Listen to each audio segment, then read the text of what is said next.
for joining in today. And there we are, we're being recorded. Thank you again, everybody, for being here today. I'm so glad to be part of this series, and a huge thank you to to the ASBTDC for everybody who's working with them, Julie, Lindsay, Mary Beth, everybody who's put this on. This is, I don't know how many webinars we are into this series now that started last year. And it's been great to be able to present a more balanced view of marketing education across this full year. I'm hoping that some of you have had a chance to see some of the previous sessions, but for those who haven't, if you're just getting to know me and you want to get a little bit more context for what I bring to this presentation, I started out in my career doing major international sport events. So I worked Olympic Winter Games, I worked Rugby World Cup, I worked with the US Olympic Committee. So these are some of the biggest brands, some of the biggest events in the world. And I learned a lot in those forums about how they do what they do. When you see marketing happening at a big scale like that, when you see launches happening at a big scale, or when you see relationship building happening over time at that kind of scale, you learn a lot about what they're doing and what that strategy really looks like. And when I started my own business about 10 years ago, as a micro business owner, I work mostly with micro business owners, and I find that none of us have the resources that an Olympic Games would have to market, and yet we still need to be effective in reaching our audience. And that's where a presentation like this comes in, because this is about the little details. This is about the psychology of marketing and sales. And you may have a familiarity with bigger marketing principles and target markets and how to establish your brand. And maybe you've been marketing for a while and you know where you want to market. Maybe you have some things that are already working for you, but there are always little improvements that we can make that have to do with the details. And that's what today is about. Today is about really looking at several different small things that you can do with your marketing or improve in your marketing that may help you get better results. And my goal here is that I'm hoping every single person who's listening in comes away with at least one of these tips that makes you think and that makes you want to try some new things. It might not be that every single tip is something you feel like you need to work on, but hopefully there will be at least one thing here of the things that we talk about. So having said that, let's look at some of the quick housekeeping items before we get into the content. So first of all, this is a great time, even though everybody is on mute today, except for me, I do encourage you to minimize distractions on your end. The more that you're able to think about this material in the context of your business, the more you're going to get from it. So if you have anything happening on your end that's distracting you, if that's the ringer of your phone or a messaging device on in the background, if you can shut that down now, that would be a great thing to help you really focus in and apply this material to your business as we go. Now, there's going to be a number of different resources, and a lot of the slides in this presentation are meant to be almost standalone one-pagers. So I encourage you to check out the full slide deck after this, and I have shared a link with the ASBTDC that they can send out afterwards so that you can access the full slide deck afterwards. And as Julie mentioned, she's also getting a recording of this. So hopefully you'll have access to both of those things as you need it. In terms of questions, first, there are going to be questions that I ask you as we go along. So anytime I ask you a question, feel free to put your answer into the chat. That's a great place to put it, and we can sort of track how this material is working with each of your businesses as we go. It'll also help me be more specific in how I talk about the material as we go. And if you have any questions, first of all, you're welcome to put them in the chat as we go along, because this presentation comes in sort of distinct sections.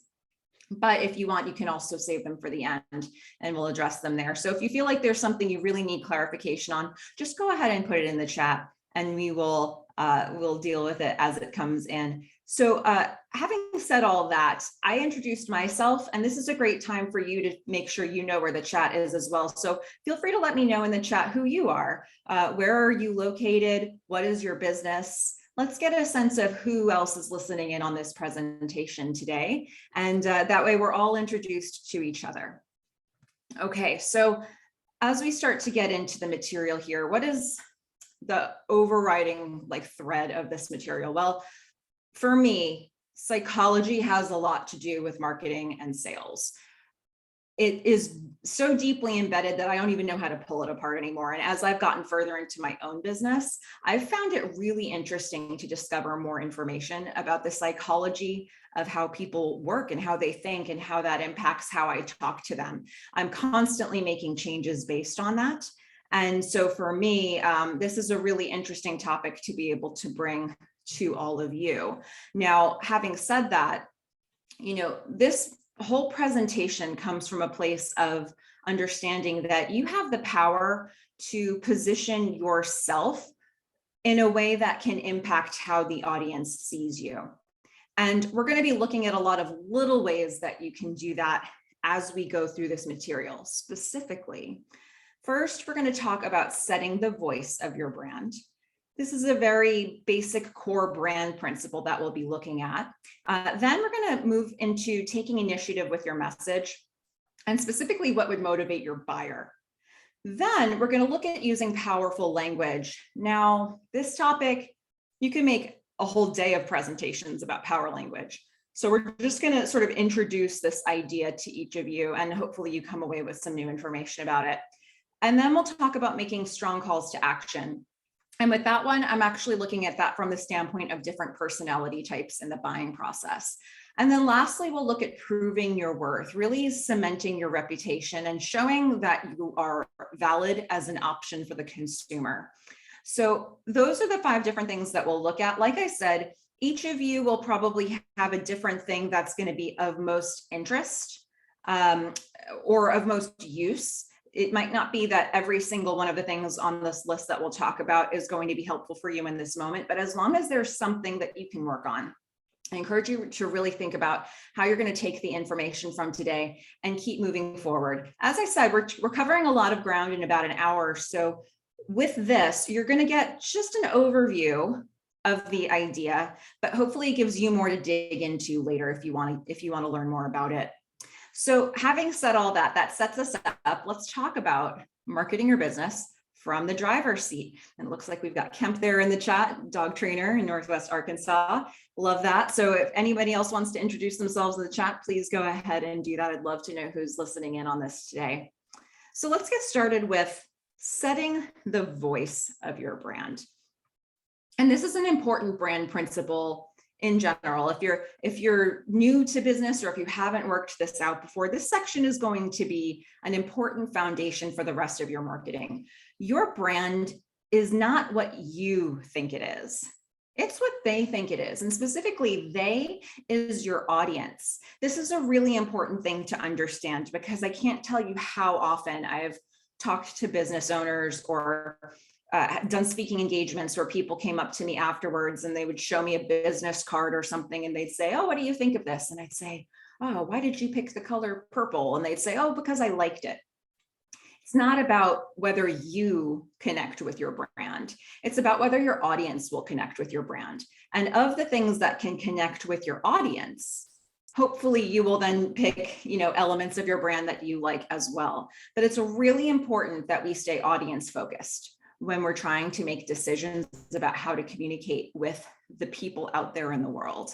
And if you keep that in mind, it helps you make decisions from a new angle. It helps you look at everything you're saying to them in all the ways that you're saying it and think, what exactly am I expressing to you? And is that what I intended?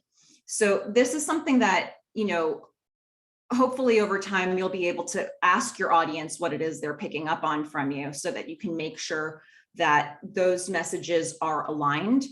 But at the very least, start by thinking, how will my audience receive this every time you are making decisions about your brand and your messaging? So the question becomes, what does your brand represent to others? And we have a couple different tools that we can use to start answering that question. The first one is values. Your values are the guiding principles of how your business operates. This is how you're going to show up in business day in and day out. So sometimes when we talk about values, you might think of that as, oh, those are a few words I put on my about page of my website, and then I never thought about them again. That's really not what this is. This is about how you do business. This is about what people can expect from you, not only in your marketing, but when they're working directly with you or buying something from you. So it's important that you understand not only what your values are, but if you have a number of people on your team, this is how everybody is going to show up to the clients. So you can see this graphic here. It has some examples of values words on it. It's not a comprehensive list, but it starts to give you this idea that if I can decide how I'm consistently going to show up and do business with the people that I'm serving, or how I'm going to talk to the people that I'm serving, if you can make those decisions now, you can stay consistent with it long term, and you can do it everywhere. So I'm going to show you a couple of examples here. I believe all of my examples today will be from Facebook, just because it was an easy place to pull visual representations of these ideas. So here's a couple examples for companies that were showing values through their content. So here's one from Rolls-Royce. And I love getting Rolls-Royce examples because I know they're not marketing to me. So I always find it interesting to see what they're saying to the people they are trying to reach. And here we've got this post that says, "The finest cuisine is presented in the grandest of settings, adding the finishing touch to every Rolls-Royce experience." And they've got these 3 beautiful images here. It's just pristine copy, pristine images. And the words that come to my mind for values are prestige, maybe luxury, maybe there's another word that comes to your mind here. And whatever word you're thinking as you're looking at this, whatever feeling it's giving you, that's something that you now understand about their brand. And you're going to add this information to anything else you understand about their brand from everything you've seen or heard from them before. So we are just assembling all the pieces of the puzzles that these companies are putting out there for us to understand what they're about and what it would be like to do business with them, or in this case, to buy something from them. So, with Rolls-Royce, I'm thinking prestige, I'm thinking luxury, very different from this example. Here we've got the Catholic company. Here, I really like this post. Good morning, read today's #morning offering email. They've got a link to read the morning offering. And then you've got this graphic with the morning offering, and you could probably read that in, 2-3 seconds. Just a quick bite of information. You can react to it quickly. And in this post, there's a word here that really symbolizes what I think of this overall, which is faith. So for me, the word faith comes to my mind as part of the value system of the Catholic company. And I'm going to be expecting, if that's the word that I picked up, I'm going to be expecting to see more of that kind of thing from them in the future. So, what word did you think when you saw this? And now that's going to be what you're expecting from them going into the future. If you start seeing different things than that, it's going to be confusing. So hopefully the companies that make these decisions, they make the decision in a way where it's really documented and they can stick to it in the future.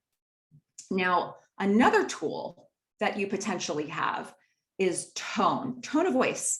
This is your style of communication. It's how your voice sounds, whether you're actually speaking or you're writing something, or however the words are coming out. This is the tone of how they're coming out. So this graphic shows you some examples of tone words. This is not a comprehensive list either. And even within this, there are many different shades of, like, for example, humor. There are all kinds of different shades of humor that could be rolled into these tones. So your style of communicating to your audience is part of how you differentiate yourself and part of how you show what makes you unique in the marketplace. And this, again, is something that ideally will be consistent across however many people on your team there are. If there are certain elements of your brand's tone that you want to preserve, it's important that everybody is preserving them when they're focused, when they're customer facing. So having said that, what are some examples of tone? Because tone is actually a really important element in terms of building loyalty. If people like how you say something and how you talk about things in general, they're more likely to come back to you in the future to hear you talk about more of that. There may be other people in your industry who are also talking about similar topics, and yet these people will still come back to you because they love the way you talk about the things that you're talking about. So tone can build loyalty. if you're really clear about how you want to talk to people. So here's a couple of examples to think about, and I tried to pick very different ones. Here we have one from NASA, and you look at this and it's just really factual, just the facts, dry, delivered facts. Once launched on Monday, NASA's Transiting Exoplanet Survey satellite tests will collect 27 gigabytes of data per day, searching the sky for planets orbiting stars, the equivalent. Okay, so you get the idea, right? There's a lot of ways to deliver factual information. This is the way they're choosing to do it. It's really nothing but the facts. You're coming here just to get the scientific read on things. And that is what you can expect from them in the future if you're looking at something like this. If you start seeing them delivering information in other ways, it may become confusing for you on how it is they're trying to communicate. So this would be one example. Here's a really different one. And this one is from a while ago, but I love this example so much. So this says Summer Bucket List 2017. You can see this. This is from about 5 years ago, but I really enjoy this example. So Skittles, first of all, love this post. Skittles is selling their product in a million different ways, but not actually selling it. And here they've put together their Summer Bucket List 2017, which whoever this person is, they've done everything except one thing. They've done all the eat Skittles tasks, but they haven't yet taught squirrels how to talk. And so you've got that graphic, and then the copy says, I think it's safe to say I'm having a pretty successful summer. So we're looking at this here and we're thinking, wow, what a specific way to communicate. To me, this sounds like it's written in the first person. It sounds like I'm reading a journal entry or a diary entry from a human. And when I was looking for examples at this time, I remember looking through the Skittles page and everything was written like this. Everything was written from the first person. I felt like I was getting to know a human that I was starting to put a face to, but this is a company. This is Skittles. It's not a person that I'm reading their summer bucket list. This is a Skittles post. So I found that really interesting. And I wanted to read more of their content because I was so interested in how they were communicating with the audience. So this is something that, if you can think of any examples in your own world of people that you follow or companies that you like the way their tone, think about that loyalty that it engenders in you. And that's something that you can start bringing to your marketing if you decide what sort of tone you want to have. So the question becomes, how clear are you on the tone and values of your brand now? And I'm going to throw this to you who are listening in live. If you're watching the recorded version of this back, just take a moment and do that self-assessment for yourself before you move on, because this may or may not be something that you want to dig into more after this presentation is done. So take a moment and think, do I know exactly what tone and values I'm aiming for? Are there maybe 2 or 3 words that drive me from a values and from a tone standpoint and drive how we communicate or my team communicates on behalf of the business? So this is something to think about to see, do you need to dig into this more and start sitting down and working through the tone and values of your own business? If the answer is yes, that's, to me, the reason this came up first in this presentation is that it's so foundational to the rest of your marketing. Everything else that we talk about today is built upon knowing what your brand is and how you want to communicate with people. So that's something that I really want you to think about. Now, for those of you who don't feel like you need to look at this in more detail, we'll keep moving on and hopefully we'll get to more topics that really start to look at details that you feel like you need more work on. So just remember that power comes in all kinds of packages. You start by choosing the package you want yours to come in, right? Being strong in your marketing doesn't have to look the same across every business, and certainly not across every business that's listening to this presentation right now. So having said that, let's take the next step and talk about taking initiative with your message.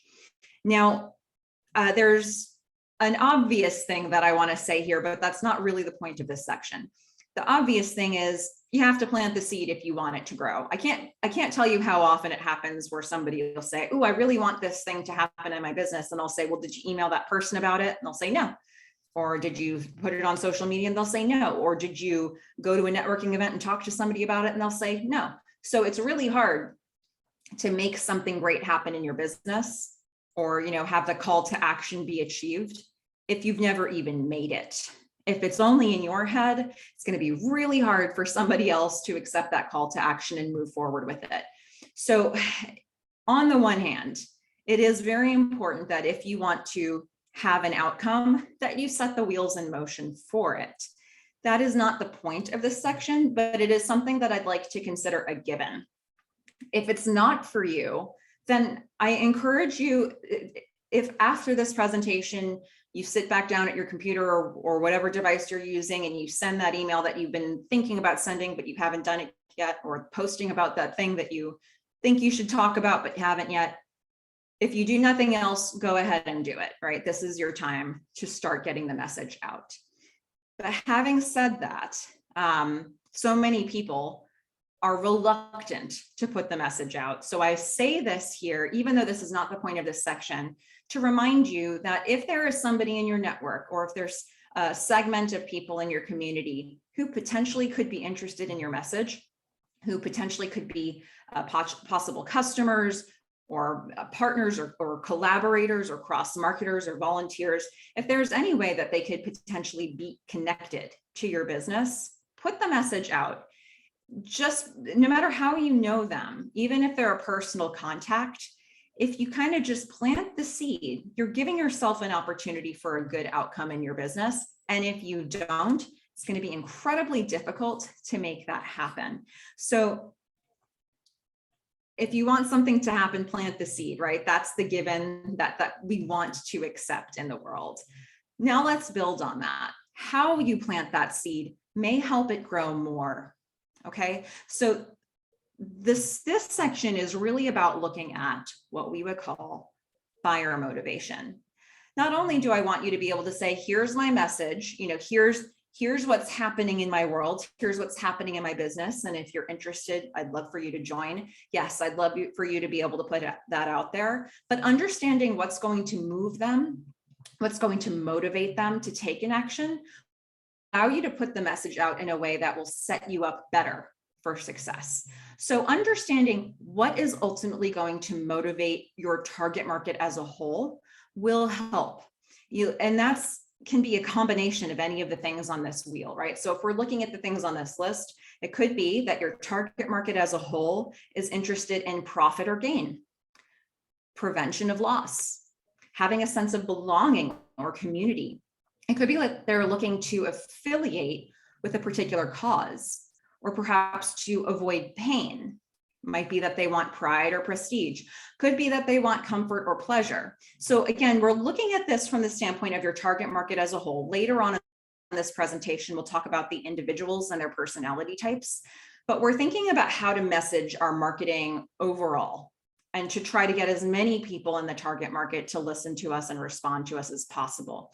So when you've got that in mind, if you're somebody who's selling business to business, if you have commercial or corporate clients that you're trying to reach, most likely their motivation is going to be something economically driven. So maybe profit or gain, maybe prevention of loss. Sometimes they're trying to reach their own audience by affiliating with a cause. So really highlighting your cause to them could be something that turns their head. If you're selling business to consumer, B2C, it really could be any combination of the items on this list. And it actually gets more interesting if you have more than one, especially if they don't seem to work together. So for example, if you said, well, I know my audience is looking for pride and prestige, but also prevention of loss, that's a really interesting mix. A lot of times pride and prestige comes at a price. So if you know that both of those things are factors for your audience, interesting. What do I do with this in my marketing and my messaging to make sure I'm hitting both of these elements so that when somebody reads my messages, they understand that I understand them, that they can start to trust me because it seems like I know what they need. So knowing what buyer motivation is motivating each of your target markets helps you to be more focused in how you deliver your marketing messages. And so one thing that you can do, if this is something that you want to think about more, is you could start by, for every single target market you have, just answer this simple question. I will make your life better by, and then fill in the blank with something related to a buyer motivation, 1 or 2 buyer motivations perhaps on that list. And if you know the answer to that for each target market, you can start filtering that into your marketing messaging. So having said that, the question that I throw to you, and if you're on with me live, you're welcome to put the answer to this in the chat. If you're listening back to this on the recording, just take a moment, maybe pause for a moment and actually think through which of these buyer motivations most applies for your business. And when I say that, if you're with me live and you put an answer in the chat, maybe just think about one target market so that you can get the practice of really thinking about which one of these is relevant. If you have multiple target markets, which most of us do, you might have different ones for each. So again, take a moment to look at this across your different audiences. And Wendy's jumping in with personal growth. That's a really important thing to consider. So that needs to be something that you shine a light on in all of your marketing messaging. They're going to want to know how everything connects back to personal growth in Wendy's case. So really think about that for your audiences and ask yourself, for each audience, what is it that's driving them as a group? Again, we're going to get to the individual personality types a little bit later. This is thinking about your messaging as a whole. Kemp is saying preventing loss, avoiding pain, pride, comfort, and pleasure. So you've got a whole mix of them here. And that becomes really interesting because you have the option of trying to combine those things into single messages, or you can try to split those things out across different messages to see which gets more traction. If you send an email that has one focus and then an email that has another one later on, which ones do more of your audience seem to respond to? So when you've got a bunch of them playing together, that's actually a really fun spot to be in, because then you get to creatively think through, how do I tap into this in all the different marketing that I do? And Kemp, I love that you said that. You say it's exhausting because you have to assess each person on the fly. Stay tuned for section 4 from this presentation, my favorite part of the presentation, which may give you a new way to assess that. You'll see more in a few minutes on that, but we'll put a pin in that one for just a minute here, and hopefully that'll give you some ideas. So let's move into section 3 here, using powerful language, and see what comes out of this one for all of us. Now, look, power language is a topic that you could spend an entire day talking about this. There's so much content out there. If you were to Google power language, you're going to have an endless number of articles to read, research, stories, blogs. There's a lot out there to consume, videos. So I'm not going to pretend that we can cover all the ground we need to with this, but I want to put enough out there that you can think, is this something that I want to look into more for my business? And just introduce some ideas that may help unlock it for you. So the idea here is that power language is all about the nuances and the strength in the delivery. Now, we want to stay within the brand, within the tone and values that you've assessed that you need for your business. You want to reach those buyer motivations, and now you want to do it in a way that's crystal clear, that's as strong as possible, that's as assertive as you can make it. And it's about projecting strength over weakness. I'm going to show you some words that may project strength or weakness here, but I also want to qualify what I mean when I say strength and weakness, because things like this can all coexist, right? Vulnerability can be strength, for example, which is perhaps not what you would initially think when you think about what the word strong means. But sometimes the things that connect with the audience most are when we get real with them for some of our businesses. So vulnerability and respect and confidence, all of that can merge to create these great things. Like if I meet that with planning or support or partnership, it can lead to mutual benefit. So some of these things may not be things you would have thought of as strong, but in marketing, they can be very strong. And so it's important to look at what do we mean when we say strong or weak words? When I say strong or weak, I mean not qualifying ourselves too much, not doubting ourselves too much in our delivery. And so that's really the framework that we'll take from this here. I'm going to give you some examples of power words and talk you through why they're examples. And then in a couple of slides, I'll show you some weaker words. In many cases, they correspond to the words that I've got here. So examples of power words. The word result, for example. Why is that a power word? It's a power word because it's showing the audience what the value will be to them. Here's what you're going to get from buying the thing that I sell or from working with me. The word you is a power word, as opposed to keeping the focus on ourselves as the sellers. If we focus on the audience, that would be you. And the you of it all is going to help them figure out, how does your product or service make my life better? Advantage. And actually advantage and avoid, we'll pair those two together here. This goes back in with, preventing loss or profit or gain. Here's what you're going to get. Here's what you're not going to get. And we want to make sure they understand, again, what the value is going to be to them. Only. This word, there's a lot of different contexts for the word only. It's a power word when you're using it to suggest scarcity, to suggest time limits, to prompt people to action because this thing is not going to be around forever. Or sometimes you'll even see it if we're saying it's only such and such a price. It makes it sound like, oh, that's not that much. So those are some ways that can be a power word. Now we also have because there at the bottom, and this connects back with results and reasoning behind the result. So this will happen for you for the following reason, and it just helps validate that there is value to your product or service. Agree. This is an interesting one. Not everybody who's doing sales is going for agreement. But that is many people's philosophies on sales. So a lot of times when you see speakers speaking, they'll be looking for people in the audience to nod their head. Agreement is something that some salespeople want to get people to say yes as much as possible. Again, not everybody's looking for that, but agreeing is a bedrock that many people work with from a sales perspective because it is a power word. Proven is another one. And this is, again, to validate the audience, the consumer, the client, and help them understand that this isn't just a guess I'm making. This is really going to help you in the following ways. So when we think about what those words are as a whole, power words can spark the imagination of your audience to show them, yeah, there is value in this for you. It helps to encourage trust. You need that trust building to build a relationship.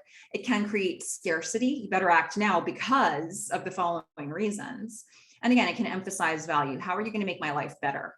If you can answer that, you're helping them see what the value is of your product or service. Now, if we look at some examples of weak words, again, many of these correspond to the words 2 slides earlier, and you can compare them against each other if you get the slide deck after this. But let's look at these words. So the word try, as opposed to, this is your result, this is proven. If I'm going to try to do something, okay, you're going to try. Does that mean you're actually going to do it or not? What am I investing in here? Anytime us as business owners, anytime we talk about it doesn't give the consumer, the audience, anything to hook onto because they don't really care how we're impacted. They want to know how their life is going to be made better. Sort of is a qualifier. Is it all the way that thing or just sort of that thing? Almost has that same impact. Now, just is an interesting word. In some cases, it could be a power word if you use it like only, this is just such and such a price. However, it's on this weak word list because if you've ever used just to qualify yourself, I'm just checking in to do this, that can be a word that I often overuse it myself. And I have to be really careful with my justs when I'm writing, probably when I'm speaking as well. So if that's something you find yourself using a lot, ask yourself, is this making my sentence stronger or weaker? In my opinion might be something you have to say in your industry, or it could be something that's not rooting your claim in fact anymore. So if you can say something that's factual, it's probably stronger than saying, in my opinion. Help me is another interesting one. Help me by itself is a really desperate plea. So you have to be careful about how often you use words like help me. You can talk about value as it relates to the audience without saying they need to help you as the seller. And so that's something I want you to be careful of. If you are in fact in a desperate position and you say, help me, okay. But you can only use that approach so many times before you fatigue your audience. And then lastly, we've got think. Do you think it's going to happen, or do you know it's going to happen? So you can start to get a sense of some of the patterns here. Weak words, they deprioritize your listener. It's like, I don't actually really care what you need to hear from me as a listener. This is my story as a seller. That's not going to help them in their process. It may also show uncertainty, and it inherently reduces value, because if they don't see what the benefit is going to be to them, they have less reason to buy the thing that you're selling. So having said all of that, look, power words, you could spend all day, every day looking at something like that and mine more and more information from it. So I want to take this to the next step, which is making strong calls to action. And Kemp, this one's for you. This one's for so many of us. This part has been the most interesting to me in my business for the last several years. And I continue to learn a lot about it, because we're not just looking at calls to action in general. I mean, we're looking at this in relationship to personality types, and that changes how we look at what an effective call to action would be for each audience member. So when we think about calls to action, this is where your power language shines, assuming that you're putting it in the package of your brand, the tone and the values that you want. And then you're really addressing what that specific buyer motivation is. If you load the power language into it, it can be great. But here's the thing, different personality types are convinced by different language and different approaches. So understanding this part can have it can put a totally new spin on how you sell and how you market to people as well. So there are actually 4 buyer personas, or what we would call social styles, in the buying process. And I'm going to unpack those for you here, because this part I find it's easier if you're able to think about these social styles in the context of people that you know. If you can start thinking about humans that you can imagine in the world as avatars for each of these things, you can start to see the practicality of it. Here are the 4 different social styles. So first, we've got the analytical. They're very data-driven. They're fact-based. They have their own process for evaluating information. They're going to be organized with it. So basically, you give an analytical some information about the values and the benefits of your product or service. You let them have some time with it, and they will come back to you ready to buy if they are going to be ready to buy. So that would be the analytical. To me, the opposite of that would be the bottom right, the expressive. The expressive is going to be more emotionally driven in the sales process. They're going to be looking bigger picture, not necessarily at the little details. They're going to, sometimes they'll make a quicker decision because they might be driven by emotion for the decision. So they're going to be thinking big picture. They're going to be thinking creatively. Okay, so we've got those 2 as, I would say, maybe opposites. Now let's look up top there. We've got the driver. The driver is competitively driven. They want to win. They want to win against who they were yesterday. They want to win against their competitor. They may want to win against you as the seller. A lot of times they're going to be very decisive and make quick decisions. They might be strong-willed. And this is, to me, the opposite of what we would get with the amiable. The amiable wants to make a friend in the buying process. If they make a friend of you as the seller, that's a win for them. So they're looking to be cooperative. They want it to be a friendly, accepting, supportive interaction all around. So both the benefits of the product and service and their relationship with you as a seller, if it ticks all these boxes, they're happy. So when you really start thinking about that, these 4 different types of people need to hear completely different things from you in order to be convinced that they're ready to buy your product or service. And if you think about the people that you know who are 100% of any of these things, it becomes a little easier to see, okay, this is how I would approach somebody in that category. The trick is that many of us are not just one of these things. We might be dominantly one of these things with a blend of something else. And that's where it gets really interesting, right? But when you're in the sales process and you're working with somebody one-to-one, if you can figure out as quickly as possible which of these categories they fall into, it may help you make new decisions in how you market to them and how you sell to them. The other fun thing about this is that if you have a target market where you've got a lot of one type of person, or you want to reach more of that type of person within your target market, you could make decisions to start marketing using the type of language that would attract them, which would, make those people lean in and might make some of the other social styles lean away from your marketing. So this is something that I find incredibly interesting. And for me, years ago, I was realizing that I was having a pattern with having a hard time closing certain types of people. And I was getting really down on myself for that.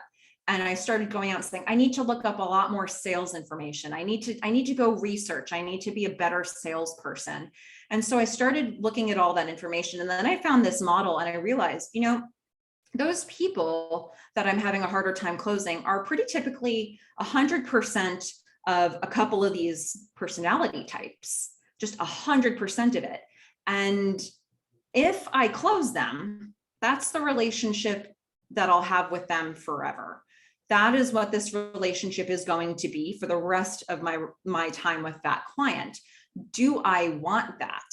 And that totally reframed all of this for me, because I thought, maybe I do want more of that type of client, or maybe I don't want more of that type of client. Maybe I'd rather have the people that it's been easier to work with for me. So it's something that gave me a little bit more power back in the process, because I could make more active decisions with more agency about who I was going after and how I was talking to them.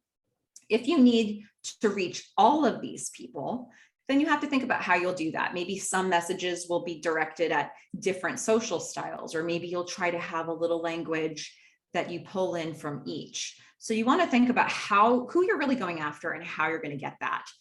So the first question I want to ask you, and Kim, I might already be answering it, which social style are you specifically? Let's think about what you're most dominant in. If you can know that actually is a really helpful starting point. So which social style are you? Analytical, driver, amiable, expressive? I'm going back to this slide here so you can take a look at that. If you're with me live, feel free to put your responses in the chat. If you're not, go ahead, pause this recording here and really think about which social style you are dominantly. And whatever the answer to that is, that's probably how you're framing most of your marketing and most of your language. And it may be attracting more people like that. So it's worth starting with looking at who you are and how you're talking to people. And then you can start looking at the audience. Wendy's saying amiable, Kemp is saying analytical. And already, the two of you might have really experienced this presentation differently as a result. Kemp is also saying number 2, driver. And rating each of them. Number 3, expressive. So we're getting a sense of like the order of operations for you. And again, a lot of us are not 100% of one of these things. You might be dominantly one thing, and then you've got some blend happening with the other parts. So this is something that can help you frame, again, what you're putting out into the world. And then if you start looking at it from the standpoint of your audience, start thinking about what is it you want more of? Who are you having the easiest time with? Who are you having a harder time with? I always find it interesting if I do a presentation and like every single person or like 80% of the audience is one social style, it tells me something about how the event was marketed, right? So this is going to be an interesting thing to unpack. Wendy's saying your target market will primarily be amiable or expressive. Great. And so, and I'm willing to bet that you're probably putting language out there that would attract an amiable because that's what you identify with the most. But it's worth looking at that and making sure, double checking that that's really what you have in there. So hopefully this just gives you a framework to consider. I spent a little more time on this because I love this part so much. But the more you understand about personality types, the more you can start switching out the language that you use in different moments as you need to. And that helps you be adaptable. So that adaptability is part of your strength. It's part of your power. The power language is embedded into what is the strongest case to make for each of those personality types. Now, I want to cover one more thing before I take questions here. And that's quite simply proving your worth. One thing that I want to say here is please don't hide from your leverage. Your audience, and you can even see when you look at those different personality types, each of those people needs to be validated in their decision, but they need to be validated by different things. The analyticals need the facts. The drivers need to know how this is going to help them win. The amiables need to know how this is going to be a good relationship for them. The expressives need to know that their emotions are going to be what they want them to be as a result of your product or service. So when you're thinking about that, everybody needs some kind of proof, some sort of validation before they make the decision to buy what you sell. They need perhaps different things, but all of that is to say that they all need some sort of proof. And when you've got it, you have to share it so that they can go ahead and actually take action based on it. So don't hide from your leverage. If you've got something that shows the strength of your product or your service or your business for those personality types, don't hide it. Give it to them. And I say this because so many, like one of the most common things I hear from business owners is I don't want to toot my own horn or I don't want to boast. People need to know that they're making a good investment when they buy your product or service, when they sign that contract with you. So it's very important that you give them that information. Now, having said that, you know, what can we put out there that would allow them to do that? Social proof is a concept that I wanted to introduce here in a quick slide on the next slide to really show you, here are some different ways that you can validate or show the strength of your business to help get that across the line for people. So here's a slide that has some quick examples, and this might be something that you print out later from the full slide deck that you'll have access to. You know, you can talk about number of employees or number of years of in business. That shows the strength of your business. You could talk about number of clients or number of projects, especially if you have a small number of repeat clients. And that starts to show the strength of your relationships. You can show followers or visitors or engagement stats. On social media, that's often shown for you, but in other places, you can speak to it if you think that is a feather in your cap. Awards, types of awards, numbers of awards. Also, that kind of pairs with speaking gigs and content that's published because it shows somebody else thought my business was valid, and so I must be valid. Charities you support, again, it's showing the connection back into the community. Testimonials and referrals. Again, this is coming from a relationship standpoint. Community partners is another one. You know, when you connect back with a business or another influencer or organization within the community, it's showing that you have those relationships. It's showing that there's almost like a link between the brands. It inherently shows a trust that you have externally in the community. So all of these things are things that you can use as feathers in your own cap to prove to the audience that your products or services are worth a look. And again, if you pair this with the personality types, there may be some of these that are more relevant to certain personality types than others. So you can start looking to really beef up the content that you have in the areas where you want to reach that type of personality. So this is something to think about for your business. Which of these things are strengths for you now? Which of these things can you work on? And you'll always just have more than you have right now. So use what you can say today about your business as a baseline and keep building from there. Now, having said all of that, I want to make sure we do save enough time for questions here. So for those of you who are on with me live, this is a great time to put your questions into the chat if there's anything you want me to address. It can be specific to your business or more general.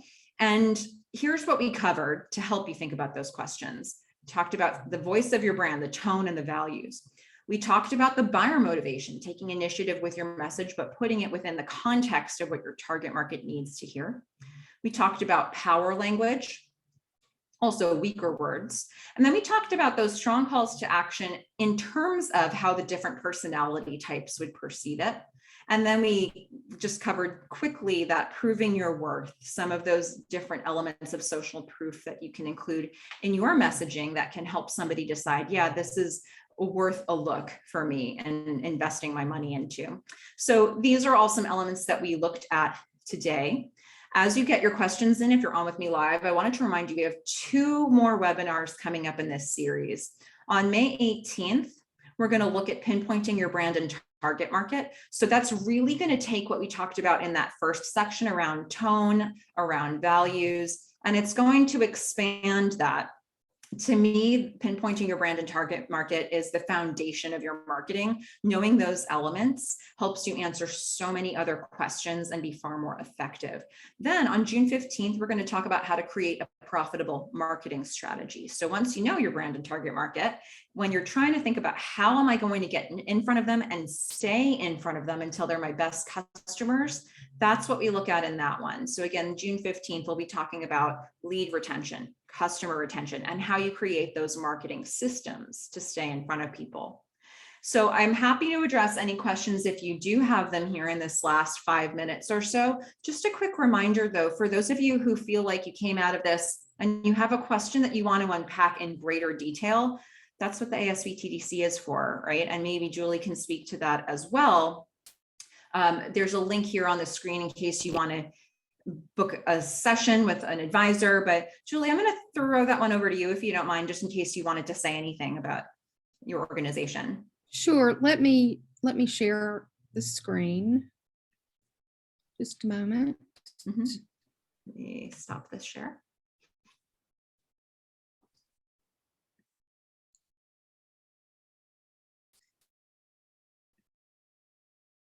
There we go. Mm-hmm. This is our contact information here in Fayetteville. If you're in the Northwest Arkansas region, then we are the SBTDC for you. You can reach us by email at sbdc@uark.edu. And if you are not a client and would like to get a consultation with one of our consultants, then go to our webpage at sbtdc.uark.edu, and every page in the upper right hand corner has a get a consultation button, so you can register there.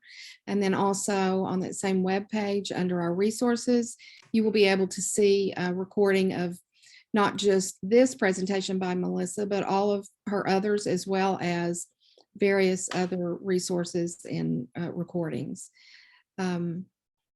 So I'm also going to post in the chat this information so that you can copy it now and have it. So so if we have any other questions for Melissa, we'll go ahead and take those now.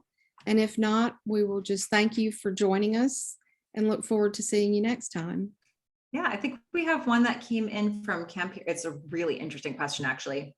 You know, Kemp, I've never been asked this before. What is power language that women identify with, and specifically in comparison to what men tend to identify with?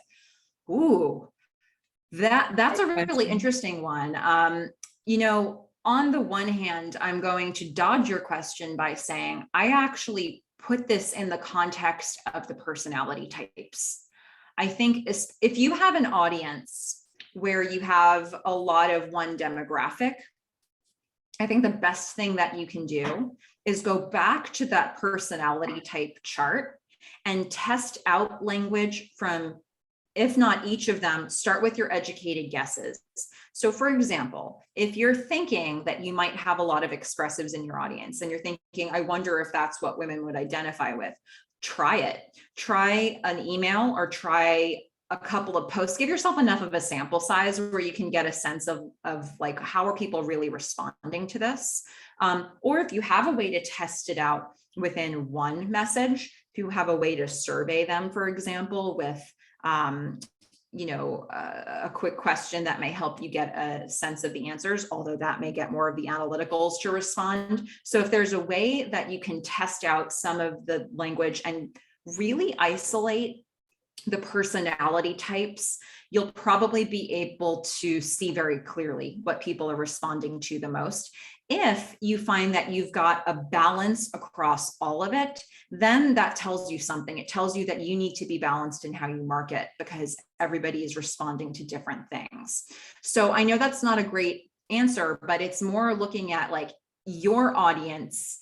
How can you assess as as efficiently as possible how you need to speak to the people that you've built a relationship with. And I would say, you know, as much as we could say, oh, maybe women are expressives and men are drivers, that doesn't really bear out exactly in my own network. So I think it's worth looking at the actuals in your audience. And then also deciding, you know, for example, if you came away with, you know, most of the women in my audience are drivers, but you don't like working with drivers, now you really have to make a decision about what you do with that information. So this is what I think is so interesting about this particular part, because it's both about assessing what's happening right now and what you want more of in the future. But I think that's actually a question that's probably worth looking at in more detail with some research. I'll see if I can find something on that. I feel like a lot of the people who talk about personality types, they really just keep it to the personality types, and they don't usually try to break it down too much into the demographics, but there's probably somebody who's researched it to that level. I also want to say, before I sort of wrap up that question, I've seen a similar model in other forums, like, for example, romantic relationships. I have seen that there is a similar type of chart with different words around that. So I bet you could find a similar construction in different places where people have unpacked it in that same way. I love the question, though. It shows me that you're going to come away thinking about that. And I'm still thinking about those things as I market in my own business. So I love it. But if there are any other questions, let us know. I think that's everything that I've seen come through so far. And thanks again to Julie for adding that information on the screen so people can get you know, more detailed advising on any of these topics. And also, as you mentioned earlier, Melissa, the link to the presentation deck will arrive in their email. Perfect. Awesome. Thank you so much, everybody, for joining in today. And thank you, Julie, and everybody for having me. Thanks again, Melissa. Take care.